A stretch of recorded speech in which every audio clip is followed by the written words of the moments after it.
What is going on, spectators? Welcome back to another episode of the Spectators Sports Podcast. My name is Julian. I'm here with Brooklyn, and today we have a loaded episode for you.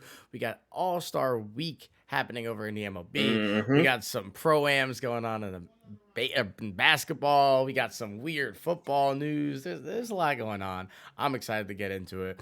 We're going to start with our weekly roundup. News today that came out. Tampa Bay Bucks running back Leonard Fournette is now taking on the Eddie Lacy role. Every season we came in and we said, is Eddie Lacy fat? And the answer was typically yes. And now, yes. Is Leonard Fournette fat, Brooklyn? Is he fat? That boy chunky. He's beefy. That boy been hitting all the right food spots over here in Tampa. Probably took a little trip over to Louisiana too. That boy beefy coming in at 260. 260 for a running back. All the reports are just saying that the coaches, front office, everybody involved were just shocked. Just like absolutely that was the word. Shocked. There's like you for real? Hey, you want to hop on that scale real quick? He was like, okay. 260. He's like, man, I had a heart attack. You look a little big. Yeah, I've been in the gym. Nah. No, you've been in the kitchen. Nah. You've been in the whipping. kitchen, my boy. Yeah, no. Not great stuff from Leonard. It's really like the first non-quarterback thing we've seen all offseason, which is kind of fun. We've had our free agents and the signings and all that, but this is like the first like drama thing that's happened that's not regarding Baker Mayfield or again a quarterback. So it's nice to kind of see a little bit less serious stuff, especially with the Deshaun Watson stuff too. This is a much lighter note, but it still is like, man, you got Tom Brady back. Like the Bucs were maybe gonna have a rough, weird year, but they get Tom Brady back, so they should be good again. Leonard Fournette's a big part of that. He comes in just not in shape, and there's plenty of time before the season, but to lose 25 pounds before a season in like what, month and a half, 2 months? Why? Yeah, you're not putting your body in a good spot. Like you gotta put it through hell just to get ready. Nah, bro. Unless he's just having that. He might just become a fullback. He's just a fullback now. He's just the biggest. I mean, whatever. Yeah, cool. I guess, dude. I don't know. It is a super weird little thing, and I got that notification. I know my buddy Nick sent it to me too. As I was making the graphic for it, and I was like, draft stock's down in terms of fantasy. So at Spectators Media too, so you can see that graphic. Yeah, go on Instagram. I got you guys. And yeah, so weird little note to like start the news day, certainly. Absolutely. Yeah. That was wild. And then we talk about being shocked when we seen that. Let's talk about we were shocked when we got the update the other day with LeBron and the Drew League. Yeah. LeBron's first pro-am since I think 2011. 2011. That was the lockout year, right? I think so. I couldn't tell you. Yeah. 2011, it's been 11 years since then. And LeBron's not done a Pro-Am. He's not done a Drew League. We tend to see guys like KD. We've seen Kyrie do it a bunch of times. DeMar was in it. So he played with DeMar, which was kind of cool. Weird little, like, DeMar's from LA. It's cool that they're, like, homies. I know there's rumors of DeMar going to the Lakers a couple years ago, too. So kind of funny that was a thing. He put up 42. He put up 42, bro. LeBron's not missing a step. He enjoyed his wine. He enjoyed his all that and came to the Drew League and just dropped it on him. Year 20, by the way. Year 20. Year 20. Looking just... Is he 40 now or is he 39? I don't know. Doesn't matter. It don't matter. He's old. The man is old. There was rumors that Kyrie was going to come out of his hole and come play at the Drew League too, but that ain't happened. He has in the past, so that's kind of surprising that he didn't. Yeah. But this is really cool, though, because I feel like we haven't had anything like this in a while. Yeah, I mean, with kind of everything that's happened over the last couple of years, these types of pro-ams were put to the side a little bit. And I don't know if you remember, but during quarantine, it wasn't so much pro-ams, but there was a lot of guys with like a random gym. And so you would see Yeah, like Hoodie Mello in the gym with like Harden and like some yeah. semi-pros and a bunch of random guys. And it was like, what are we watching here? But it was cool. But Yeah, Drew stuff League's a like good that. time though. There was the guy that was guarding LeBron was saying like, oh, if LeBron ain't show up, we would have won. He wasn't really all that, and it was like, bro, just because LeBron put 42 on you, don't mean you gotta sit here and make Yeah, excuses, you don't bro. gotta be Like upset. nobody's mad. LeBron dropped Nobody, 42 on your head. there's nobody in the world that is upset at you for getting cooked by LeBron. Nobody. Nobody. Nobody, bro. Literally nobody. Your wife will still love you if LeBron cooks you, I promise. This isn't like Probably. this Who's isn't to like say? some random college kid. Like this isn't some dude from UCLA we took off the street cooking you. No, this is LeBron. Like it's good, bro. Promise. You're okay. Like, just chill, bro. Just chill, dog.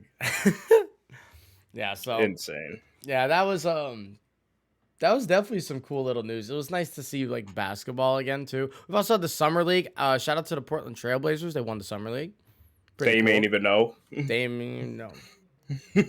Cool little tidbit. I thought the Knicks were gonna do it. The Knicks were like the 92 Bulls in summer league for the first couple of days. So sad they didn't win and get us a trophy. But do we really care? Probably not. We do not care. We do not care. I do want to shout out Cameron Smith. Shot 20 under in the Open. 20 under to get his first ever major championship. So big shout out in the golf world. 20 under. It was a wild tournament too because there were several people like 14 and lower. So like to shoot that well is probably deserved to win. So big shout out to Cameron. Yeah, that's My guy. impressive. Yeah, 20 under, bro. My goodness. Holy hell. Also shout out to Djokovic. I don't remember if we said this last week, but I'm on my Open kick, so my major. I think we did, but Very cool stuff. never enough props. Never enough props. What else happened this week? Well, there's been a little rumor. Uh-oh. Been a little rumor that a certain somebody that's a big part of a certain organization. Does he shuffle? He shuffles. Oh, he shuffles. He shuffles. They offered him. He said no. And that offer just so happened to be 15 years, $440 million. The biggest guaranteed contract in baseball history. And that certain organization? I think that was in Washington sports Nationals. history too, if I'm not mistaken. Probably 15 years, 440. Not That's mistaken. ridiculous. Juan Soto is now going to be on the trade block pretty much because now from saying that they don't want to hear any trade offers, the Nationals are now going to listen. And this will be the biggest haul in Ever. MLB history. Ever. I don't think it'll be even close either.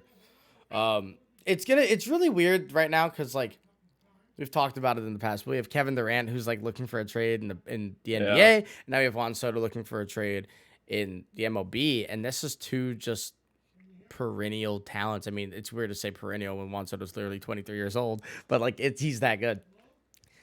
These are two of the best talents in terms of pure talent that we've ever seen in their respective sports, and they want to both be traded.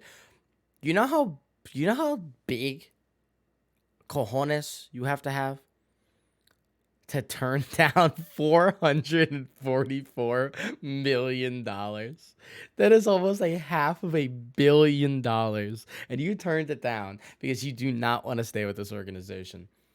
Insane. I guarantee you, Padres, Yankees, Dodgers, Mets, Braves, Giants offered him that amount, he probably would have signed it. Yeah. But he just doesn't want to stay with the Nationals. I mean, he won his World Series, but the issue is he won that World Series as a baby. And now he wants to do it again and again and again. And they're so far away from being in that position. He won it as a baby in a Cinderella season where everything clicked. They turned the tide. He happened to be record, whatever their record was at the All-Star break, it was abysmal. They turn it around. They make a run. Cool. You guys get there. But that's not happening again. No. The Nationals are nowhere in the near future going to get to that point. No. So I love that he's not going to just waste his career and say, oh, I'm going to be a National. No. Juan Soto didn't grow up being a National fan. No. Didn't grow up being an Expo fan. No. Get him out of there. Get him out of there. Get him out of there. Yeah, and you know, it's a weird thing, right? Because like in baseball, there's a lot of guys who have stayed with their teams for a long time, and it is a really cool thing, and in sports in general to stay with your team. It is. But if your organization's not showing that they want to win, no, and they're tying up their money in Patrick Corbin and Steven Strasburg, you know, and they don't blame them. They made those moves to try and be winners and all that, but it didn't work out, and they're not going to be good until 2025 at the earliest. So you're just going to waste 3 of Juan Soto's pre-prime years because he's still in his pre-prime. You don't hit your prime until you're 29 in baseball. 23 years old. This is a top 5 hitter in the game. He's having a down year, and he has a 160 OPS plus, and he has a 400 on base percentage, and a down year. If that was a down year for me, I mean, granted, I played high school baseball. My on base percentage was like 500, but like that was high school baseball. Like, that's a little different. Like, Juan Soto is just absolutely incredible, and the fact that he's even available is insane, and the fact that it's going to be the biggest lopsided trade in terms of the amount given for a single guy is going to be kind of wild. Yeah, and you mentioned KD before. Like, we were saying weeks ago, that will be the biggest trade package in, like, sports history for Kevin Durant. But now with this player, bro, people don't understand how good Soto is right now and how good he will be. Like, this kid has the potential to be one of the best of all time. And a team could go get him right now. Like, that's insane. Bro, imagine, right? It's kind of crazy. Imagine you have an opportunity to go get, and we won't say LeBron because that's a little like out there. But like, imagine Dwayne Wade is available for trade. Yeah. That what? Like prime, like that's not stuff that happens, and so there's gonna be a couple teams in on this. I fully expect the Yankees to be on it. I fully expect the Dodgers to be on it. I've heard that the Padres have been like a sneaky team that nobody fully expected. Makes sense though. Padres have been very aggressive with trades over their little bit of time. And imagine, just imagine the young Spanish core of Tatis, Soto, and Manny Machado. Insane. That is going to be the team that every young Spanish player gravitates towards. And that's so cool. And they're so fun. And they're all so good. And, Oh, my God. The Padres would be really cool. I don't know how they make that happen. Again, it's going to be the biggest trade ever. So, like, giving like up you the are mortgaging. You are mortgaging your whole future on Soto. But the crazy part is you're not, because if Soto just stays healthy and is who Soto is, like, we're not even expecting. I don't even want Soto to be any better. If he is what he is this season, this down season, if he is this for the next 8 years, it was a successful trade. He's that good. He is. And the difference, too, is in Washington, there's nobody surrounding him in that lineup. You're going to have Juan Soto hitting second in this lineup is what's going to happen, right? You're going to have somebody leading off. I don't care who. Pick a guy. Then it's going to be Juan Soto, Fernando Tatis, and then Manny Machado. You can't just intentionally walk Juan Soto to get to Fernando Tatis. And then you put him on the Dodgers. You got Mookie, Freeman, Soto, Judge, Giancarlo, Soto, like Alonso, Lindor, Soto. Any which way you look at that, you squeeze him in any of those lineups, it's ridiculous. You just hurt my head. Mookie Betts, Juan Soto, Freddie Freeman, Trey Turner. Oh my goodness gracious. Yeah, and then you even said the Mets too. Like, how crazy would that be with Lindor, and even Mark Canha's been fantastic. Yeah. McNeil's an all-star now. Pete Alonso's leading the league in RBIs. Like, it's obviously not as good as the other ones we just said, but like, that's a damn good lineup too. It's still scary. If you want to be weird and even talk about the Braves, because apparently they want him. I don't see why the Mets or the Braves would get him, just interleague. But like Acuna and Soto, This is a wet dream. Yeah. This is a wet dream. So again, you're mortgaging your future, but you're banking on Soto. Again, not even being better than he is right now, just being who he is right now. And if he is better, like I expect him to, because again, he's 23. I don't know how many times I've said 23. I might have said it like 6 times already, but it's important. Say a couple more. Yeah, just he's 23. He's younger. Juan Soto is younger. Juan Soto is younger than half the prospects they're gonna get back for him.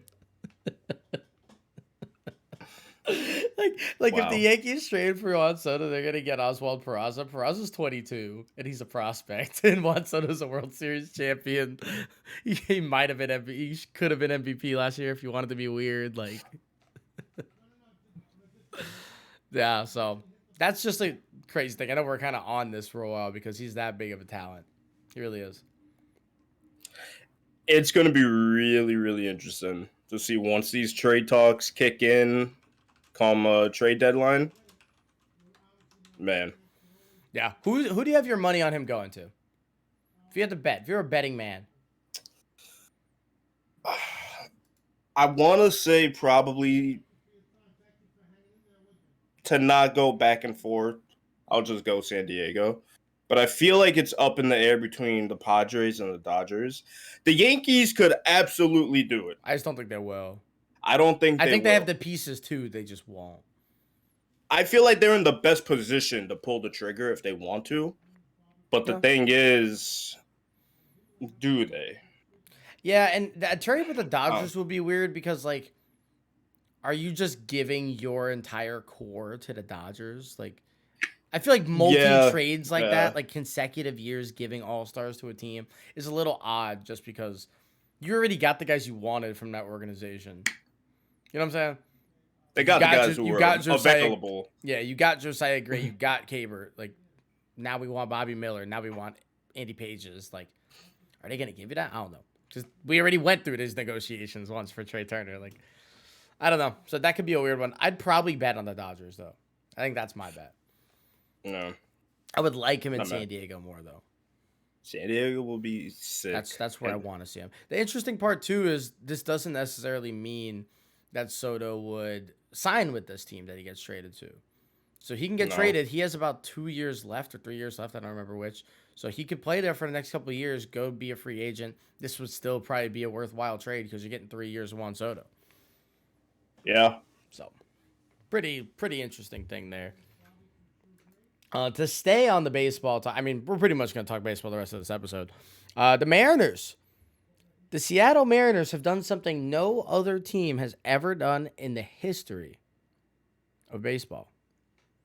They have a 14-game winning streak going into the All-Star break. The longest prior was 10 games held by 3 teams. All right, you ready for this? 10-game win streak, the 1975 Cincinnati Reds. They won the World Series. 10-game win streak, the 1945 Chicago Cubs. They lost in the World Series, but they won the pennant.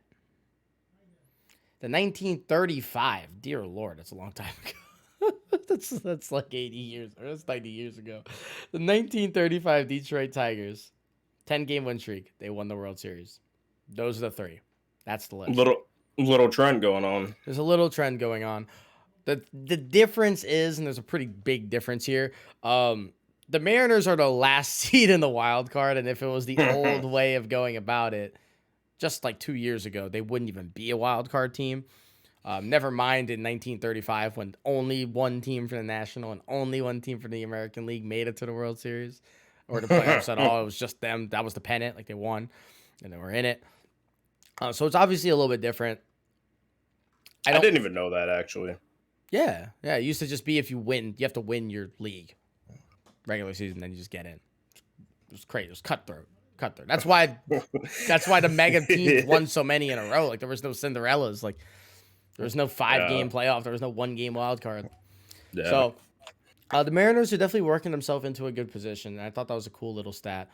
Big shout out to them. Big shout out to Julio Rodriguez. Also, the first trade, essentially, not the first, but essentially the first trade of this trade season was them getting Carlos Santana. And he has been fantastic.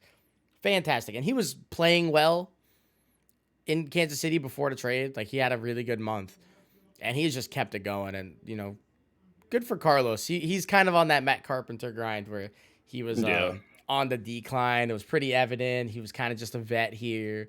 And all of a sudden, now you got Carlos looking cute, looking clean. So fresh and so clean.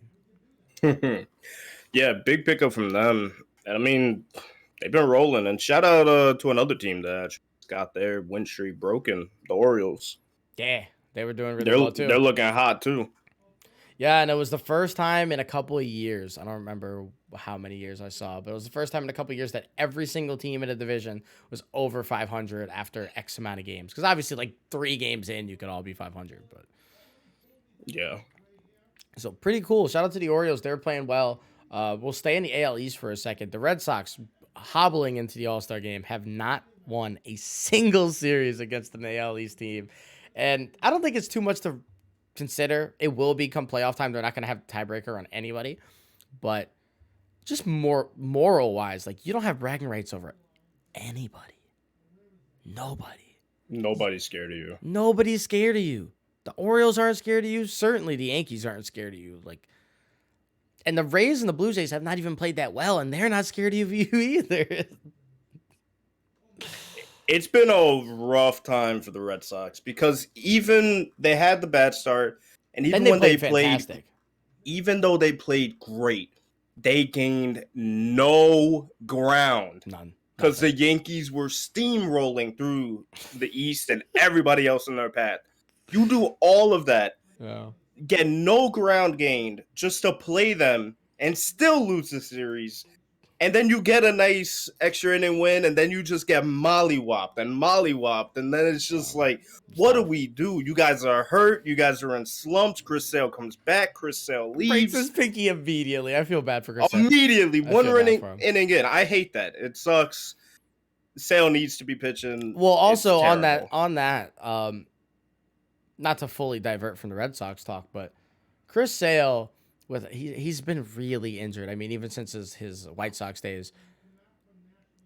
Tell me if I'm wrong, but I think Chris Sale is closer to retirement than maybe we think.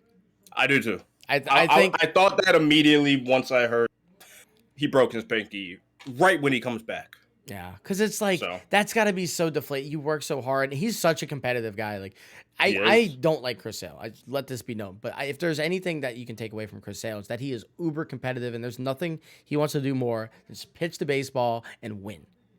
That's all he wants to do. You go back to when he ripped up the jerseys and he didn't want the Chicago. Fanfare. Yeah, he just wanted the pitch. Well, they weren't playing well, and he was like, the organization is prioritizing promotions over us playing well, us. So it's like, forget that. Like, I don't want that. So you gotta try and make your money, but don't be a schmuck like he was. But again, it sucks. I think I don't want him to be. I think he's a really good pitcher, and he has been for a while now. But we haven't really seen it because he hasn't been able to be on the field. Sucks.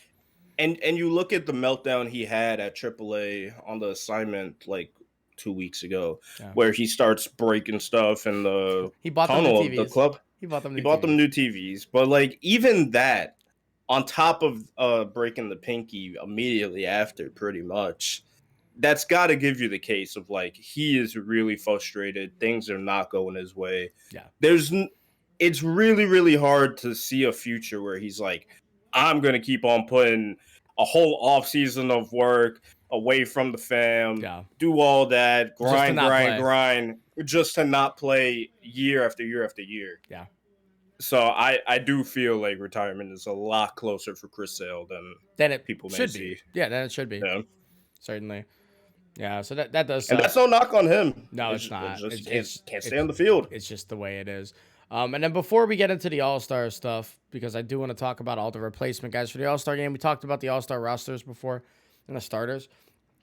Staying in the AL East one more time. The Matt Carpenter story, objectively, putting our Yankee bias aside and all that, has been maybe one of the cooler stories of the year. Matt Carpenter signed a really big contract in St. Louis, just did not perform to it.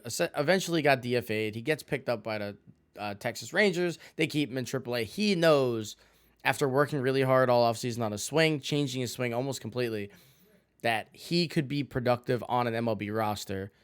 So he winds up leaving Texas because he just asked, like, hey, can I go? Like, I'm not going to get called up, so let me try and make a team.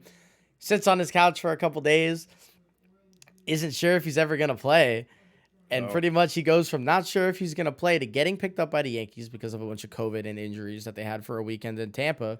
And he turns into the biggest pickup of the season by not even close to measurably.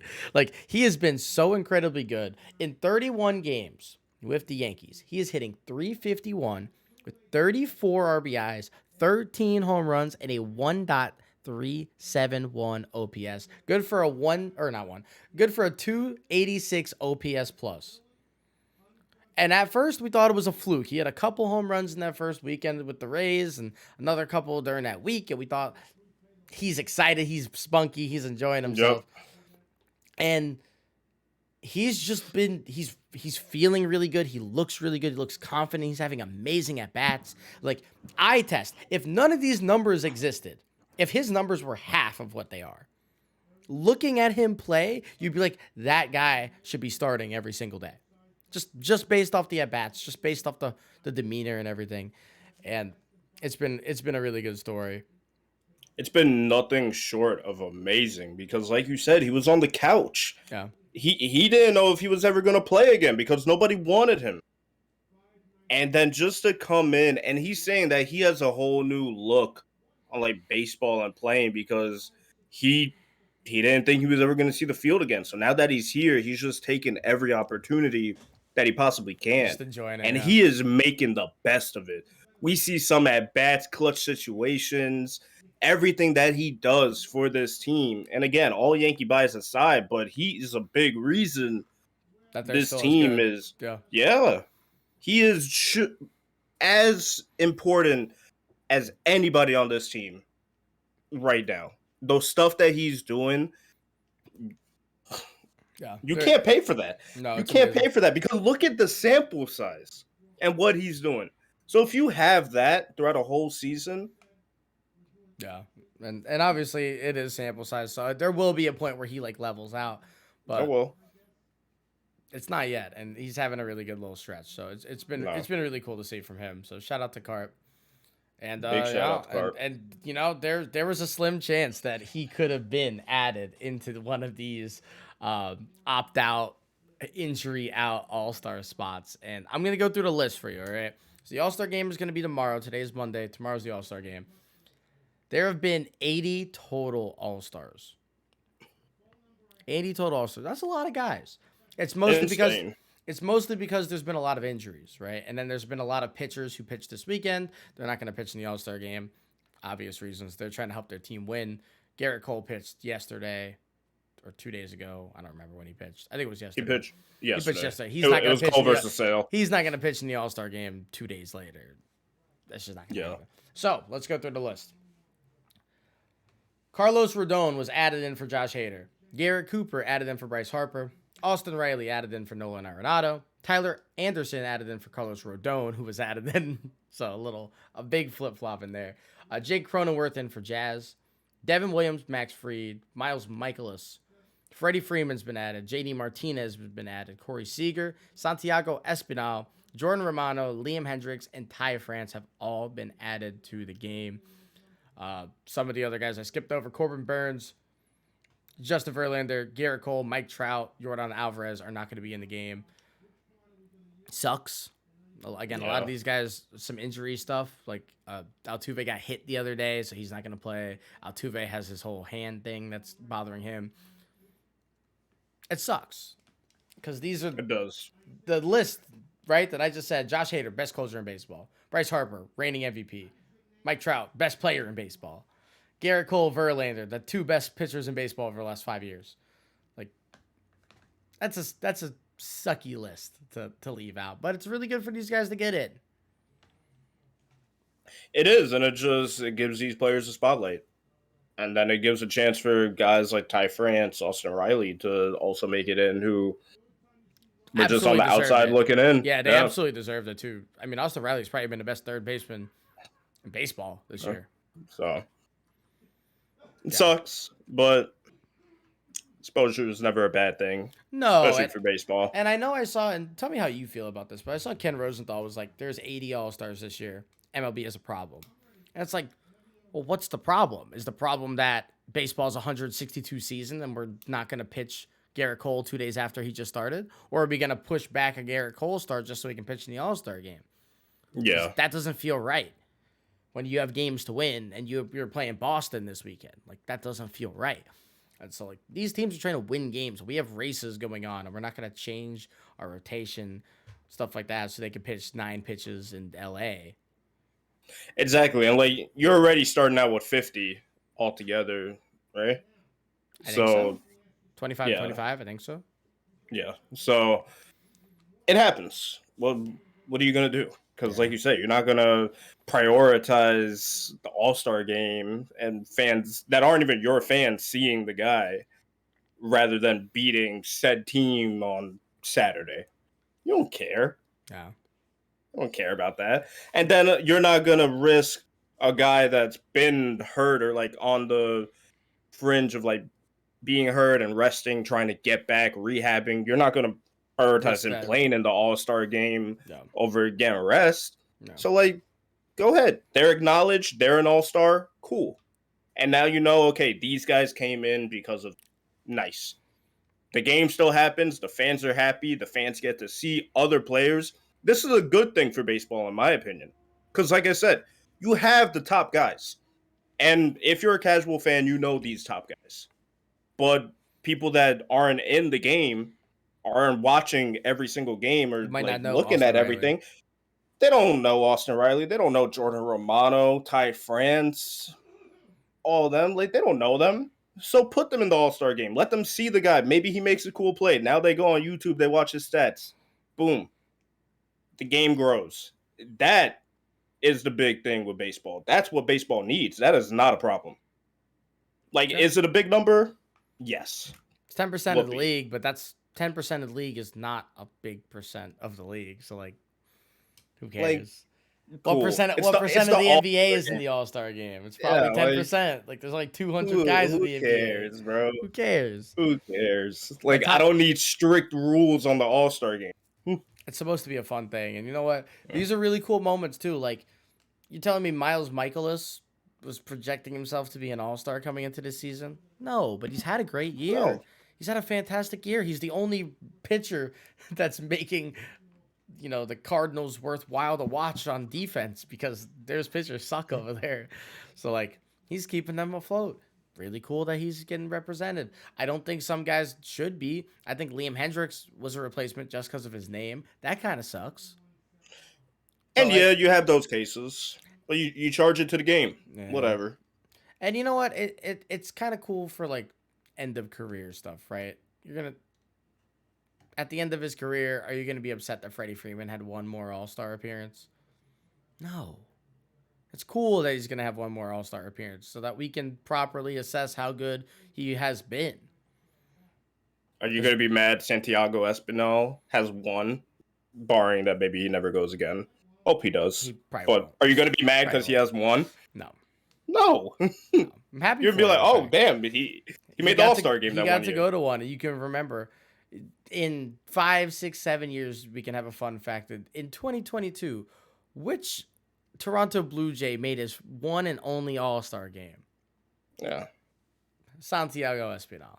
Ding, ding, ding, ding, ding. And it's like, well, what a weird one. It's cool. And when you look back on it, you're not going to care that Ty France made it in over Mike Trout.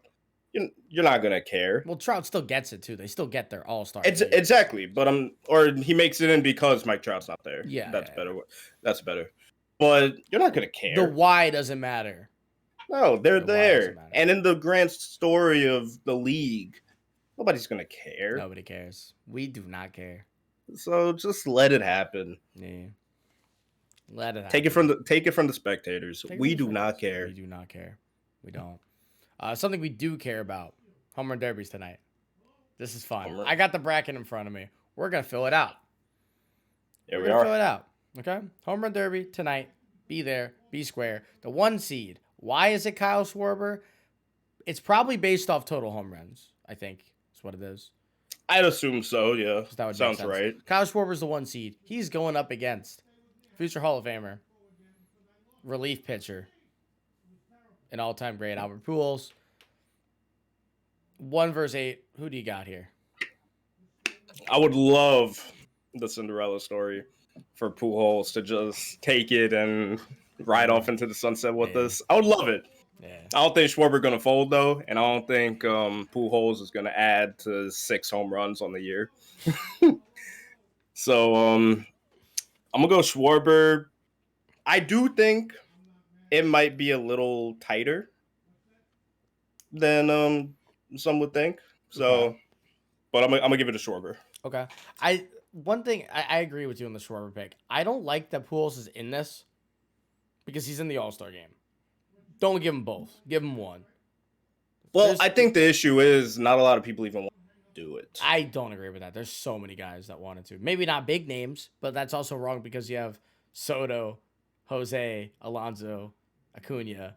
Those are big names. It's like they could have gotten somebody else. Like you're going to tell me that random guy with 14 home runs, like Anthony Rizzo wouldn't have wanted to do it or something like that. Like I think one of those guys would have wanted to. Pujols being in both was kind of lame, especially because he hasn't been hitting for power. But I digress. Kyle Schwarber's winning this round. Number 4 versus number 5. This is probably the best first round matchup in my opinion. Juan Soto and Jose Ramirez. It's a weird one. Which side of the plate's Jose gonna hit from? Yeah. Does he take some from both? That would be kind of fun. If that would be fun. He hits like 2 that don't go out. He's like, oh man, let me go lefty. A lot of his home runs this year alone have come from the left side, so yeah. I'm assuming he's going to go lefty.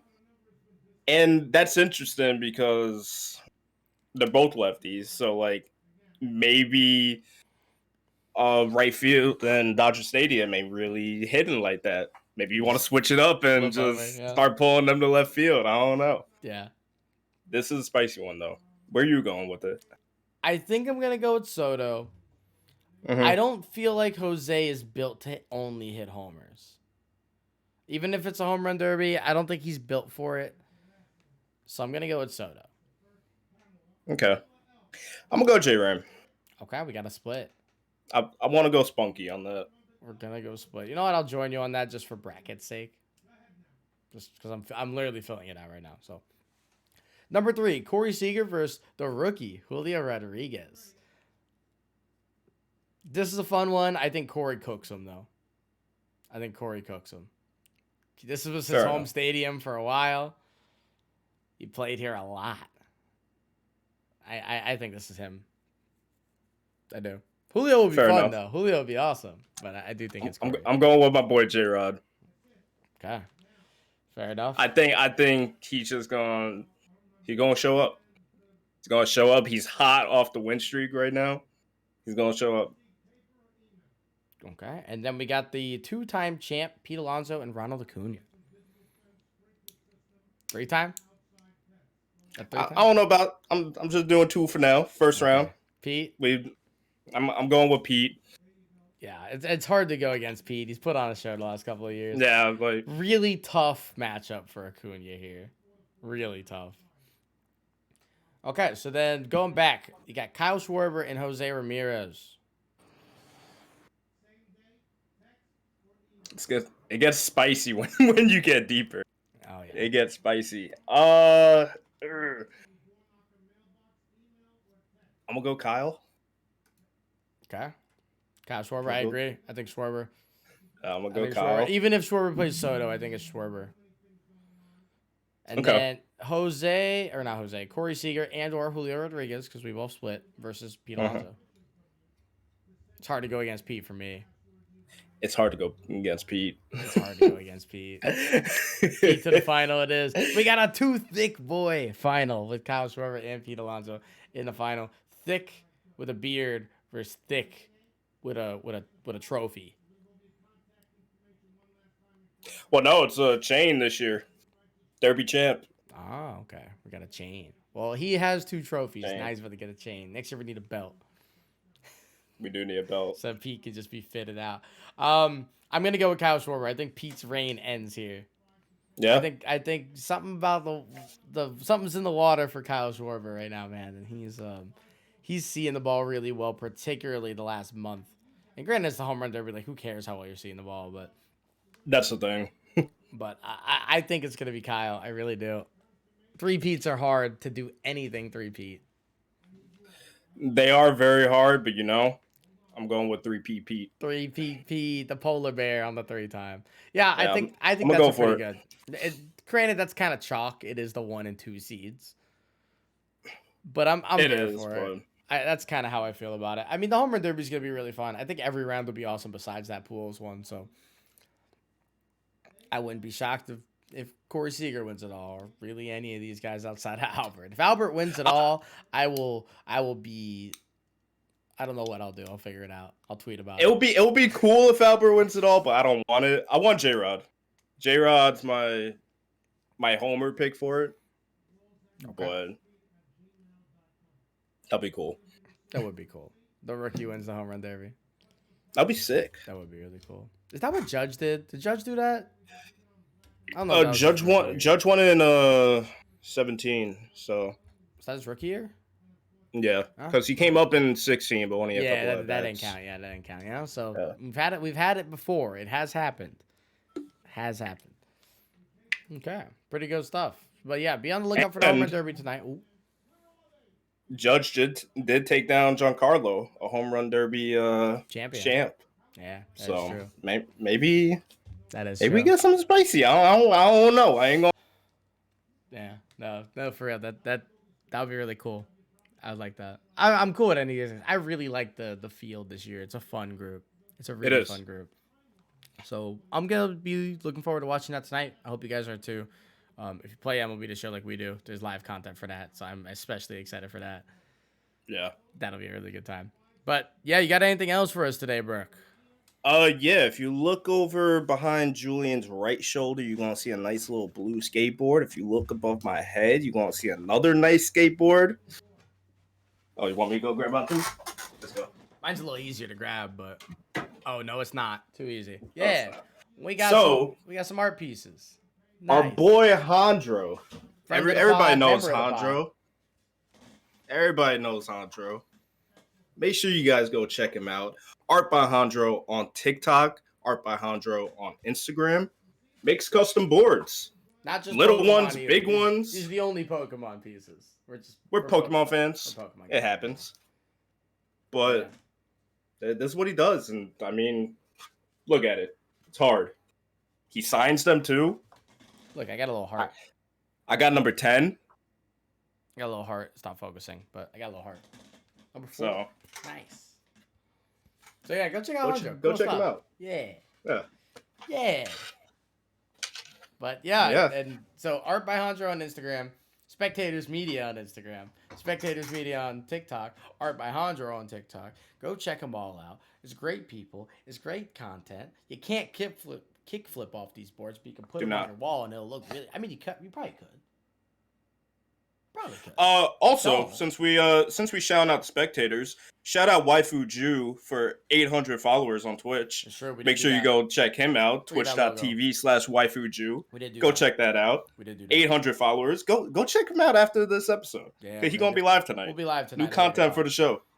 Live tonight at 8 p.m. if you guys are down. Yeah. Enough self promo. We'll see you guys next Monday. Thank you as always for watching. Thank you for listening, and we'll be back. Take it easy, everybody. Take care. Brush your hair.